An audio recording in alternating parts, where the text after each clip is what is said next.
咁啊，頭先我哋喺即係廣告前都提過啦，其實咧即係阿黃醫師咧，佢處理肩周炎咧，即係除咗用中藥方法啦，同埋針灸嘅方法之外咧，亦都會用一啲嘅即係物理治療嘅方法咧，去綜合啊，全方位咁去幫病人去解決呢個嘅唔舒服咁樣啦。咁但係咧好多時咧，即係因為我哋都提過啦，肩周炎係一個好漫長嘅一個嘅病程嚟嘅，即係可能喐啲咧，可能1年啦，甚至乎2年、3年咧都唔出奇嘅。咁譬如病人咧喺接受治療期間咧，一般嚟講，佢喺屋企裏面有冇啲乜嘢嘅即係運動啊，或者有冇啲乜嘢佢要注意嘅事項咧，去配合呢個嘅治療嘅咧，黃醫師？係啊，有噶，其實咧就係屋企嗰個部分咧，都係好緊要噶，係啦，因為佢一個禮拜嚟兩次或者3次，其實咧都係得幾個鐘頭嘅時間。但係佢喺屋企裏面咧，如果佢可以做運動咧，其實係可以主動地咧去令到呢個病情可以縮短嘅。咁睇翻佢個情況咧，去俾運動嘅，通常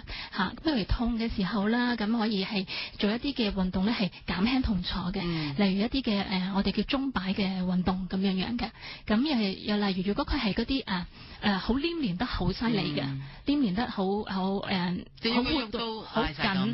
緊嗰啲啦，咁樣即係尤其是係一啲即係譬如中風病人啦，就係咁樣啦。佢因為佢本身佢都唔喐唔到嘛，咁但係佢咧成日喺個關節嗰度咧，其實佢又發生咗個肩周炎嘅時候，又會令到個病情更加惡化喎。咁其實呢個時候咧，咁你除咗教病人做運動之外，亦都要教埋佢家屬幫佢做運動。呢個其實都係一個好緊要嘅一個嘅即係物理治療嘅部分嚟嘅。即係靠自己之外咧，家人可以幫手，可能遞起佢嘅手啊，或者第二個過程要點樣做法啦。係啦。咁但係佢做運動嘅過程，個病人都係會覺得係有痛楚嘅感覺嘅，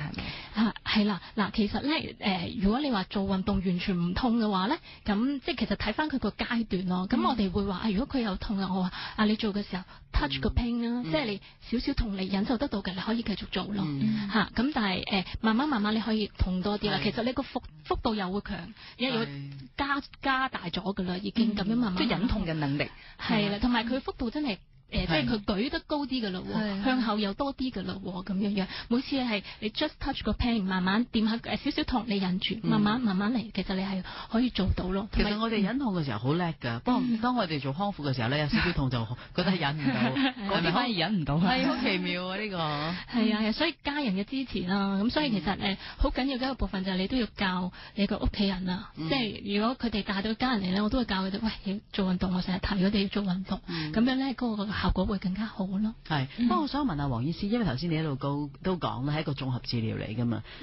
對於好多病人，如果以往嚟講去睇中醫師，咁理論上真係做針灸啦，同埋食呢個中藥去治療啦。如果你話加埋物理治療咧，其實有3個部分係托住呢件事嘅。理論上嗰個成功嘅機會相對係會高啲。但係咪嗰個即係都好在於個病人自己本身肯唔肯努力咧？呢個當然嘅，任何病都即係個病人嘅努力都好緊要啦。咁樣咁物理治療除咗啲教佢做運動之外咧，其實都即係有啲嘅方法都可以幫佢止痛嘅。即係譬如如果佢係啲韌帶嘅一啲嘅痛比較嚴重嘅時候啦，咁其實可以做啲超聲波啊，超聲波可以消炎啊、止痛啊咁樣咯。其實都有一個好好嘅效果喺度嘅。OK，咁譬如你喺覺得即係做呢一個肩周炎嘅過程裏邊呢，當然有啲人係一個好短嘅時間，例如可能講緊我所謂短即係1年啦，同3年嘅比較啦。咁有啲人1年已經可以係即係好多七七八八，有啲人幾年都好唔到。佢主要嘅原因係在於啲咩啊？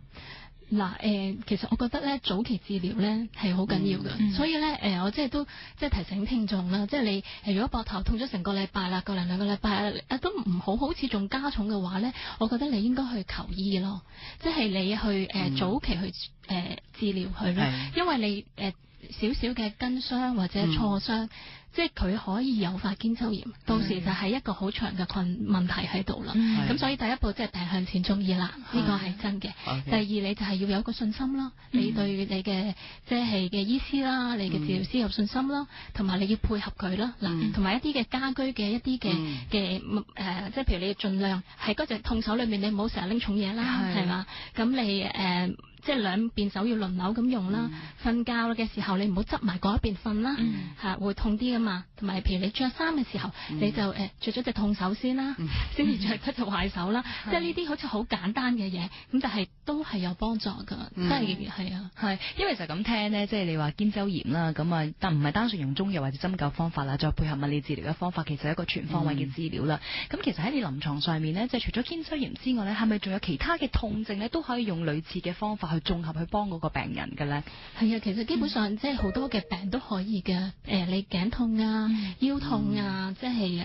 膝頭哥痛啊，甚至係即係呢個網球手啊各樣嘅痛症呢，其實都可以用呢個方法去幫嘅。其實你只要你即係你細心分析病人嗰個點解會痛先，即係你要去細心去分析佢嗰個病因，咁你其實你揾到一個治療點、一個切入點嘅時候呢，咁其實相信問題係可以解決㗎咯。佢又除今日咧，前邊嗰半個鐘頭就係財務嘅策劃嘅人，下半個鐘頭咧就係物理治療師，咁啊自己都同時間咧就轉業咗成為中醫師，咁我覺得都幾有意思啊！即係尤其是當聽到話黃兄講，即係我都覺你講得好啱喎，因為頭先你所講係咪都係牽涉到關節嘅問題嚟嘅？如果當我哋關節有勞損呢個痛症嘅時候，咁如果你話單純靠呢一個就係中醫嘅治療，咁可能佢仍然會成功，但係個時間會好長。倒翻轉佢單靠呢個物理治療師嘅治療嘅時候，亦都可能會成功，但係亦都係時間會好長。大家都兩者結合嘅時間，相對時間應該係縮短咗，同埋佢治療嘅效果應該比較容易啲達到啦。咁但係我梗係希望唔使治療啦。有咩可以？即係我未到50啦，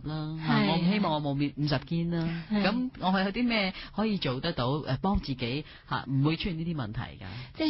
預防啱嘅，預防勝於治療啊嘛。係啊，咁咧我覺得咧可以，其實你可以做下一啲嘅八段錦㗎喎，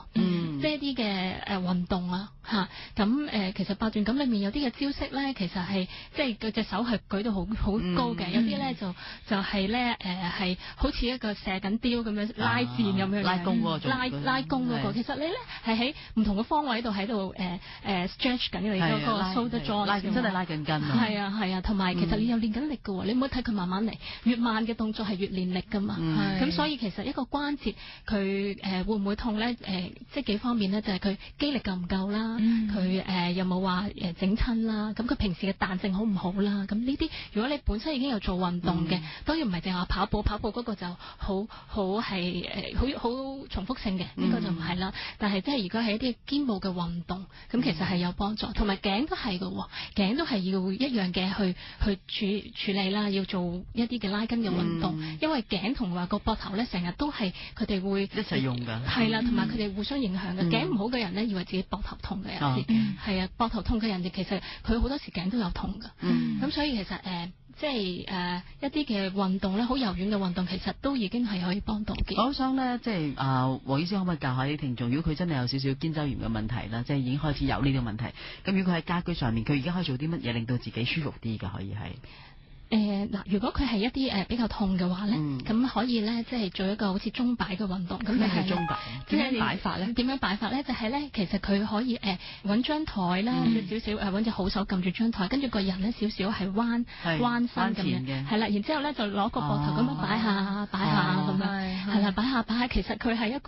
個嘅舒緩嘅。佢因為佢而家好痛㗎啦嘛，你少少喐動佢，其實你都係促進緊嗰個血液循環。係啦，定手咁樣。係啦。即係利用身